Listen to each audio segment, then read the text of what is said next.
Bincang, jumpa dengan saya Lina di program Bincang Kita. Bercakap bersama mencari makna. Ya, pada kali ini izinkanlah kami kru Bincang Kita mengucapkan Happy New Year buat sobat semua ya. Semoga tahun ini menjadi tahun yang lebih baik buat Anda semua. Dan pada kesempatan hari ini, episode kali ini, kita membahas satu topik menarik tentang tentang sesuatu yang dekat banget dengan kehidupan kita, yang tentunya relate hari-hari kita temui, yaitu kejenuhan, jenuh, bosen, boring, mengatasi kejenuhan. Itu dia tepatnya topik hari ini. Dan bersama saya sudah ada rekan bincang Ibu Eti Rahmawati. Halo Bu Eti. Ya, baik-baik saja Mbak Lina. Ya, puji Tuhan. Gimana nih rutinitasnya nih sekarang? Ya, ini masuk tahun baru. Mulailah sekarang dengan sesuatu yang baru. Betul. Karena sudah 2 tahun kita kan masa pandemi ya. Iya. Kemudian anak-anak daring di Iya, rumah, iya, betul. belajar di rumah. Dan saya lihat mereka sudah mulai bosan banget, jenuh banget gitu ya. Ini tahun baru sudah mulai lagi dengan pelajaran tatap muka. Iya, puji Tuhan ya. Iya, jadi itu mungkin menghilangkan kejenuhan mereka gitu ya. Rasanya tahun 2022 ini ada kelegaan gitu ya. Kayaknya kantor, dunia usaha, dunia pekerjaan juga sudah mulai normal, 100% masuk. Sekolah juga mulai tatap muka. 2 tahun loh Bu Eti. Sangat wajar kalau setiap kita mengalami kejenuhan ya. Bahkan tidak hanya anak-anak, orang dewasa pun jenuh rasanya. Jenuh, ya, benar. Hari-hari terbatas geraknya, terbatas kegiatannya, dan juga mobilitasnya begitu ya. Dan hari ini kita membahas itu Bu Eti. Iya. Pas ya kalau iya, gitu ya. pas benar. Mengatasi kejenuhan. Karena biar bagaimanapun dengan rutinitas dan juga kesibukan yang kita lakukan tiap hari gitu ya, ada kalanya kita ngerasa jenuh, bosen gitu ya. Iya. Dan kebosanan itu ternyata tidak hanya dialami dari sisi pekerjaan saja, tapi juga sisi sisi hubungan, relationship. Kadang-kala kita juga mengalami kejenuhan. Sisi rohani bahkan ada kalanya titik jenuh itu datang. Iya nggak sih? Iya. Nah, Bu Eti yang mau saya tanyakan, gimana sih kita bisa mengenali tanda-tanda dari kejenuhan itu? Nah, mungkin disertai contoh-contohnya bisa juga ya. Baik itu jenuh dari pekerjaan, jenuh dari hubungan dengan siapapun mungkin, keluarga atau yang lain, dan jenuh dari segi kerohanian. Ya, memang kalau orang sudah jenuh itu biasanya semangatnya kurang. Pasti. Ya, jadi semangat, tidak ada semangat lagi. Iya. Kalau bekerja jadi semua target, kadang-kadang targetnya itu tidak diselesaikan. Itu kelihatan kalau orang sudah jenuh ya. Iya. Kemudian atau menunda. Bisa jadi karena dia sudah mulai jenuh dengan apa yang dia lakukan, dengan pekerjaan itu, kemudian dia tunda, nanti saja dulu. Nah, itu terlihat sekali kalau orang mulai jenuh. Iya. Kalau itu dari sisi pekerjaan, kalau hubungan dengan sesama, hubungan dengan pasangan, itu sudah mulai sudah jenuh, itu biasanya terjadinya ada cuek atau tidak respon lagi, aju-aju gitu ya, tidak memperhatikan. Itu bisa jadi menjadi karena dia sudah mulai jenuh. Yang lain salah satunya mulai jenuh gitu dengan hubungan itu. Nah, yang paling parah kalau sudah mulai jenuh secara rohani ya. Nah, itu dia. Karena dia sudah akan mulai malas baca Alkitab, malas bersekutu. Itu yang paling terlihat, itu biasanya sudah mulai malas karena selama ini sudah online ya, kebanyakan, terus orang jadi jenuh dengan itu dan keenakan dengan online, akhirnya malas bersekutu dengan yang lain akhirnya, secara tatap muka. Nah, itu harus diwaspadai memang. Kalau sudah gitu, itu tandanya orang sudah mulai jenuh. Iya. Ya, jadi secara rohani dia sudah mulai malas berdoa, malas membaca Alkitab, atau bahkan malas pergi ke gereja gitu. Karena kalau ke gereja ketemu yang lain, malas saya. Sudah mulai kelihatannya mulai jenuh gitu. Karena itu tadi ya, ada penyebab-penyebabnya pastinya ya.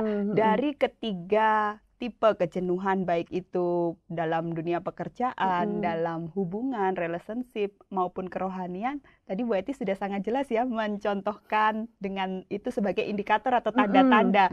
Dan rasanya saya pun mengalami ya. Baik itu jenuh di pekerjaan, kadang juga nunda karena sudah mentok nih, burnout, sudah benar-benar titik jenuh, sudahlah males, mau buat apa jadi bingung gitu kan. Relationship dengan pasangan juga pernah saya alami, rohani iya juga sih. Dan itu tadi ya, pasti kejenuhan meskipun wajar, manusiawi, dialami oleh semuanya, perlu diwaspadai tetap ya Bu Eti, dan ada penyebabnya.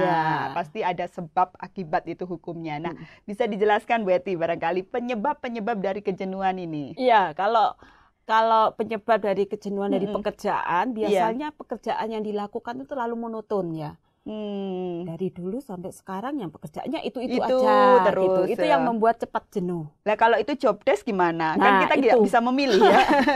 Iya. Jadi ya itu salah satu sih ya penyebabnya kalau dari sisi pekerjaan. Jadi orang yang mulai awal sampai awal masuk di pekerjaan itu sampai sekarang kerjanya cuma sampai pensiun kerjanya cuma itu saja, itu membuat orang ada tantangan mungkin ya. Benar. Jadi itu yang kalau dari sisi pekerjaan seringkali orang menjadi jenuh, penyebabnya itu.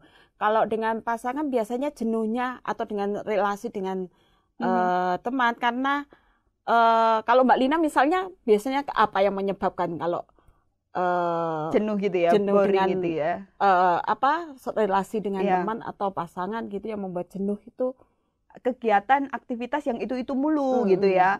Kayaknya nggak ada sesuatu yang membuat kita greget untuk bangkit dari misalnya pertemanan. Dalam lingkaran pertemanan jenuh pasti kalau nggak ada kegiatan yang memberi warna gitu. Ya, dengan pasangan juga begitu ya. Kalau hanya rutinitas tiap hari bertemu, kemudian makan bersama, kemudian kerja berangkat pulang lagi, apalagi kalau kerja masing-masing dia terus pulang lagi, hanya itu memang akan menimbulkan kejenuhan.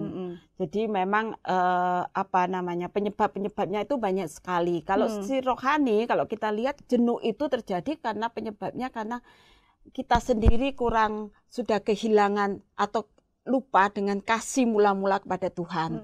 Misalnya kalau dari awal ketika kita bertobat, kita benar-benar sungguh-sungguh di dalam Tuhan, terus kita melupakan itu. Jadi karena mungkin ada tantangan kehidupan, akhirnya kita mulai agak melupakan kasih yang Tuhan berikan kepada kita. Nah, itu dari sisi rohani seringkali terjadinya seperti itu ya, penyebabnya itu.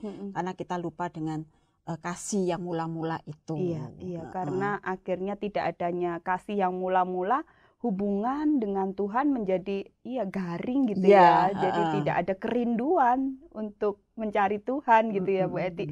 Dan kalau dilihat seperti itu rasanya perlu diwaspadai dong kejenuhan ini, meskipun wajar, manusiawi, jenuh itu datang dan hinggap dalam hidup kita. Tapi kalau dibiarkan pasti ada masalah ya Bu Eti ya. Pasti ada akibatnya ya. Iya, nah ini perlu kita sharingkan ini. Masalah-masalah apa yang akan timbul Bu Eti jika kejenuhan ini dibiarkan, tidak diatasi begitu.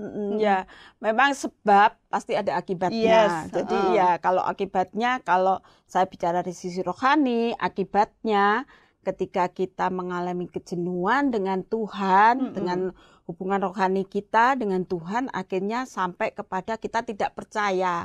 Kalau kita tidak percaya, akhirnya pada kemurtatan kan ya. Dengan akhirnya sampai ke sana gitu ya. Kalau itu dari sisi rohani, ketidakpercayaan kita pada Tuhan karena jenuh sekali dengan dengan hubungan rohani kita dengan Tuhan yang tidak ada pembaruan, tidak ada tiap hari, tidak ada sesuatu yang baru yang kita dapat, akhirnya kita merasa sudah tidak ada gunanya lagi saya baca Alkitab kok begini-begini saja gitu ya. Itu akhirnya sampai kepada kita tidak percaya. Kita tidak percaya kepada Tuhan, kita tidak percaya kepada firman-Nya. Nah, itu yang menjadi akibat kalau dalam kejenuhan rohani. Kalau dalam kejenuhan dari sisi pekerjaan, kalau orang sudah mulai jenuh, akhirnya produktivitasnya kan menurun. Kalau dalam perusahaan pasti perusahaan jadi rugi gitu ya. Jadi akibatnya apa yang dia lakukan tidak lagi produktif. Semua yang dia lakukan karena itu tadi, karena tidak ada semangat, kemudian sering menunda pekerjaan, akhirnya produktivitasnya menurun. Target tidak tercapai. Tidak hanya targetnya pribadi, tapi kadang-kala ada kaitannya dengan tim karena pekerjaannya kait-mengkait. Jadi akhirnya semuanya jadi berantakan, persoalan. Nah, kemudian kalau dari hubungan, ya pasti ada kehancuran hubungan ya. Kalau sudah jenuh, terus akhirnya menghindar. Kebanyakan kan akhirnya menghindar. Wah, lebih baik saya menghindar, tidak bertemu dengan dia karena sudah bosen gitu ya. Sama juga bosen. Misalnya saya sudah bosen sama Mbak Lina ketika di kantor, saya nggak pengen ketemu Mbak Lina, menghindar. Akhirnya hubungan itu menjadi jauh. Apalagi kalau itu hubungan dengan pasangan, akhirnya bahkan mungkin cintanya sudah pudar gitu ya. Iya, diawali dari kejenuhan tadi yang jadi akhirnya bisa mengakibatkan cintanya pudar. Nah, itu kan sesuatu yang tidak diinginkan gitu ya. Bahkan kalau dalam hubungan sesama juga seharusnya tetap harmonis terus-menerus, baik itu dengan teman sekerja, dengan teman sepersekutuan, atau dengan tetangga, itu kan harus selalu dijalin dengan baik. Tapi karena ada kejenuhan itu membuat saling menghindar, sehingga terjadi pemutusan hubungan gitu ya. Benar. Ini rasanya perlu diwaspadai ya. Iya, kita sudah tahu indikator, tanda-tanda dari kejenuhan itu sendiri, baik dari sisi pekerjaan, tadi Bu Eti jelaskan juga dari sisi hubungan, baik pertemanan maupun keluarga, dari sisi kerohanian, itu juga hal yang sangat penting bagi kita orang percaya. Dan kita sudah tahu juga, walaupun sedikit tapi sudah sangat jelas ya penyebab dari kejenuhan yang tidak diatasi. Nah, yang penting tentu saja kalau kita sudah tahu hal itu, pasti ingin tahu dong solusinya, Bu Eti. Kan kita nggak mau terjebak dengan kejenuhan itu. Kita harus tahu, punya pola, formula gitu ya, untuk mengatasi kejenuhan itu. Supaya kita bisa keluar, supaya pekerjaan kita baik, hubungan kita juga aman dengan siapapun, dan kerohanian kita juga terjaga dengan Tuhan. Gimana, Bu Eti? Ya, kalau dari sisi pekerjaan ya, kalau kita sudah mulai jenuh, saya pernah mengalami ya, karena tapi memang itu tuntutan profesi sih sebenarnya ya. Ketika saya mengambil keputusan untuk menjadi seorang akuntan gitu ya, terus akhirnya saya harus terus-menerus ada di situ terus kan. Nah, untuk menghilangkan kejenuhan, kadang-kadang muncul memang. Pengalaman saya ketika saya muncul kejenuhan itu, apa yang harus saya lakukan? Kok tiap hari saya melakukan yang ini terus gitu ya. Nah, jadi saya lakukan, misalnya saya mencari satu saat, saya mencari pekerjaan yang mungkin lebih keluar sedikit dari apa rutinitas yang ada itu dengan cara apa? Misalnya menolong teman lain. Ya, saya datang ke teman-teman yang lain, kemudian siapa tahu bisa ada yang saya bantu. Nah, itu kan juga menghilangkan kejenuhan ya. Kemudian ruang kerja kita juga mempengaruhi. Kadang-kadang saya harus ubah. Kok tiap hari saya lihat itu namanya meja hadap sini, kemudian ini komputernya sebelah sini, printernya sebelah sini, itu lama-lama kan bosen, bertahun-tahun begitu bosen. Karena itu perlu juga kita mencarinya dengan mengatasinya. Diubahlah supaya besok geser gimana gitu ya, digeser atau dipindahin, meja kerja kita dikasih apa supaya menarik sendiri buat kita. Jadi itu menghilangkan kejenuhan untuk bekerja. Jadi atau juga bisa juga kita rehat sebentar lah kalau memang sudah jenuh, sudah banyak bosan dengan apa yang kita lakukan, kita turun atau kita kemana sebentar, buat kopi gitu ya, ngobrol dengan teman sebentar, supaya hilang rasa jenuh itu. Nah, itu kalau dari sisi pekerjaan ya, memang banyak yang bisa kita lakukan sebenarnya. Kreativitas kita harus berjalan untuk itu karena harus ada sedikit perubahan dalam menghilangkan kejenuhannya itu. Apalagi untuk orang-orang yang kerjanya administrasi. Iya benar. Kadang-kadang kalau administrasi butuh fokus dan di ruangan sendiri kan ya Bu Eti ya. Itu kan membuat jenuh memang ya. Semua pekerja administrasi itu berbeda dengan misalnya pengajar. Atau guru atau apa yang harus terus dia dan bertemu dengan banyak orang, itu kan berbeda gitu. Terus ada tantangan sendiri. Nah, tapi kalau administrasi itu yang cenderung lebih sering menjadi jenuh. Jadi dengan cara seperti itu sih yang saya lakukan biasanya supaya menghilangkan kejenuhan itu. Sebenarnya hal-hal yang sederhana ya yang dikerjakan untuk mengusir rasa jenuh tadi ya. Bahkan sedikit menggeser ruang kerja jadi gimana gitu, memasang bunga. Tidak harus beri sofa baru kan, hal-hal sederhana, hal kecil bisa kok ya menolong kita. Walaupun ruangannya berbagi dengan teman, nggak harus nggak harus pindah-pindah mejanya misalnya, hanya yang ada di atas mejanya itulah ditata ulang gitu ya. Gitu. Iya, benar-benar mengurangi kejenuhan kita ketika kita melakukan pekerjaan. Kalau sudah berhubungan dengan teman, mungkin memang harus cari momen-momen baru ya. Kalau dengan teman, ayolah sekali-sekali jalan atau sekali-sekali kita melakukan sesuatu. Misalnya yang suka mancing bersama gitu. Jadi di luar pekerjaan, tidak ketemu membicarakan pekerjaan terus pokoknya harus di luar rutinitas. Untuk menghilangkan kejenuhan. Kalau dengan pasangan ya mulailah. Kalau sudah mulai jenuh, itu mulailah mengingat-ingat waktu masa-masa pertama pacaran. Jangan mengingat sendiri loh ya.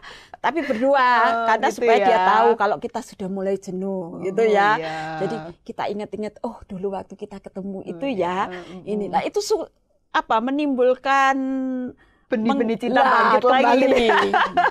Itu perlu mungkin ya. Jadi terus dibangun seperti itu dengan pasangan, meskipun yang sudah menikah atau belum, yang masih pacaran kan kadang juga pacaran juga jenuh. Juga sih ya. Mulailah ingat-ingat waktu kita ketemu pertama kali dulu di mana ya, gimana ya reaksinya. Nah, itu kadang-kadang menimbulkan perasaan deg-degannya lagi gitu ya. Gitu ya. Iya, lihat-lihat album dulu waktu menikah, album pre-wedding sudah menikah gitu kan ya. Itu yang dilakukan. Benar-benar. Seperti itu bisa menghilangkan kejenuhan. Kemudian melakukan hobi yang bersama lah, misalnya ada hobi-hobi yang muncul baru gitu, kita lakukan bersama. Nah itu jadi hidupnya jadi lebih berwarna gitu ya, kata orang. Kalau untuk menghilangkan kejenuhan memang harus banyak warna. Benar-benar harus punya pola. Saya pernah, kalau boleh sharing sedikit, saya juga pernah punya titik jenuh yang banget dengan pasangan karena alasan saya lagi-lagi alasan klasik, karena kesibukan dengan anak. Fokus saya berpindah kepada anak karena 4 anak. Waktu itu masih kecil-kecil Bu Eti. Gimana saya memperhatikan pasangan kan? Pusing sudah memperhatikan anak. Pusing sudah ya. Bisa dikelola. Terus akhirnya saya nemu cara harus ada waktu untuk pergi berdua. Kadang kalau mereka anak-anak sudah tidur gitu ya, kalau tidurnya pasti lelap nih, pasti sampai pagi. Kita keluar tengah malam keliling gitu kan, entah ngopi, entah nongkrong. Nanti balik-balik ya enggak lama. Tapi di situ memang akhirnya cair hubungan yang tadinya kaku karena diawali bosen gitu kan, dengan rutinnya sudah capek kan Bu Eti, kerja ngurus anak, dan kita harus temukan pola ya. Betul. Itu yang sering muncul Mbak Lina. Jadi kalau dengan pasangan, kalau sudah keluarga, itu alasannya sibuk dengan anak-anak. Itu yang membuat jenuh akhirnya. Capek juga. Itu solusi yang baik gitu ya dilakukan. Iya benar, harus benar-benar menemukan. Nah, tadi sudah sempat kita bahas ya Bu Eti, bagaimana kita juga bisa mengalami kejenuhan rohani tadi ya. Dan itu juga bahaya dong, karena itu menjadi sebenarnya hal utama yang kita butuhkan. Siapa lagi kalau bukan Tuhan kita yang menciptakan kita. Dalam setiap lini kita butuh Tuhan. Nah, kalau sudah jenuh kan gimana? Mungkin kita bisa hidup secara fisik oke, tapi ada hal yang kosong ya Bu Eti. Nah, gimana Bu Eti? Adakah firman Tuhan yang meneguhkan kita supaya kita benar-benar ayo cari Tuhan. jangan sampai jenuh nih. Kalau jenuh ya digembleng lagi. Gimana nih Bu Eti? Iya, memang semuanya itu kan pasti arahnya kepada bagaimana hubungan kita dengan Tuhan. Masalah pekerjaan tadi juga, masalah hubungan dengan pasangan, dengan teman, itu semuanya akan mengarah kepada bagaimana hubungan kita dengan Tuhan. Ketika kita punya hubungan yang baik dengan Tuhan, otomatis kita bisa melihat bahwa melalui firman Tuhan itu kita banyak belajar gitu, sesuatu yang baru. Firman Tuhan itu kan setiap hari baru ya, dan itu selalu memberikan berkat tersendiri dalam diri kita. Dan firman Tuhan seperti Tuhan Yesus pernah katakan dalam Matius 11 ayat 28 itu kan dikatakan, marilah kepadaku semua yang letih lesu dan berbeban berat, aku akan memberikan kelegaan kepadamu. Nah, ini menunjukkan bahwa Tuhan sendiri sudah berjanji ketika kamu mengalami kejenuhan, kelelahan, kebosanan, marilah datang kepadaku. Nah, itu yang harus kita bangun terus menerus. Jadi terus menerus kita dekat dengan Tuhan, melekat dengan Tuhan. Melalui apa? Melalui kita mendengarkan firman Tuhan tadi. Jadi Tuhan Yesus katakan sendiri dalam, tadi saya katakan Matius 11 ayat 28 tadi. Dan Rasul Paulus juga pernah katakan dalam Filipi 4 ayat 13, segala perkara dapat kutanggung dalam Dia memberi kekuatan kepadaku. Nah, ini mengingatkan kita bahwa segala sesuatu yang terjadi itu kita harus benar-benar satu poinnya, yaitu pegang firman Tuhan itu.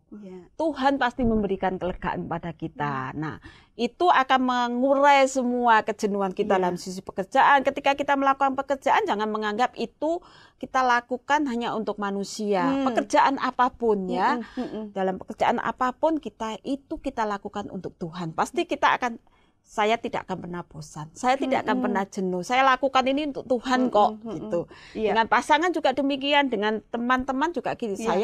Mereka ini juga teman saya, saudara saya, keluarga saya, pasangan saya ini juga milik Tuhan. Jadi mana kita berfokus kepada Tuhan yang sebagai pedoman hidup kita. Nah, itu sebabnya kalau kita sungguh-sungguh mau lepas dari segala sesuatu itu supaya kita tidak lagi bosan, jenuh, bolehlah terjadi, tetapi nggak terus-menerus. Kadang-kala tidak terhindarkan itu datang, tapi harus diatasi itu tadi terus ya, mengukung hidup kita gitu ya. Tapi harus tadi kan kita bicara bagaimana mengatasinya, yaitu tadi melekat erat dengan Tuhan dan ingat firman Tuhan tadi. Supaya kita dapat kelegaan, kita dapat kembali membuat warna dalam hidup kita, karena kita tahu bahwa apa yang kita lakukan itu semua untuk Tuhan, baik untuk sesama, untuk pekerjaan, untuk apapun. Betul. Memang harus di-refresh ya, kayak alat tools, baik itu komputer atau gawai, kalau sudah loadingnya lemot gitu ya, lambat, harus di-refresh supaya segar, jadi cepat lagi. Demikian juga kehidupan kita ya, dalam rohani kita.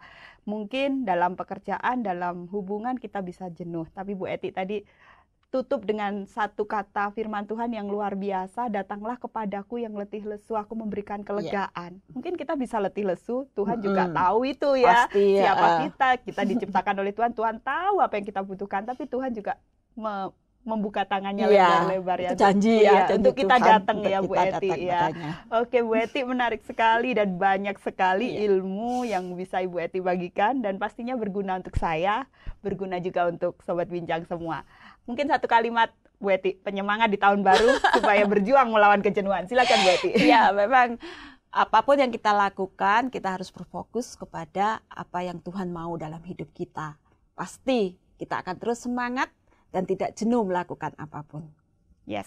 Terima kasih Bu Eti untuk ilmu di tahun yang baru, mengawali 2022 ini ya, supaya kita tetap semangat menghadapi segala apapun yang menjadi rutinitas aktivitas kita, baik pekerjaan, hubungan kita, maupun kerohanian kita. Sampai di sini perjumpaan kita di episode Bincang Kita. Kita akan jumpa lagi di episode selanjutnya. Terima kasih atas kebersamaan Anda. Saya mengucapkan juga terima kasih kepada Bu Eti yang sudah berbagi. Akhirnya saya Lina dan juga Ibu Eti undur diri dari Anda dan sampai jumpa di episode selanjutnya. Terima kasih.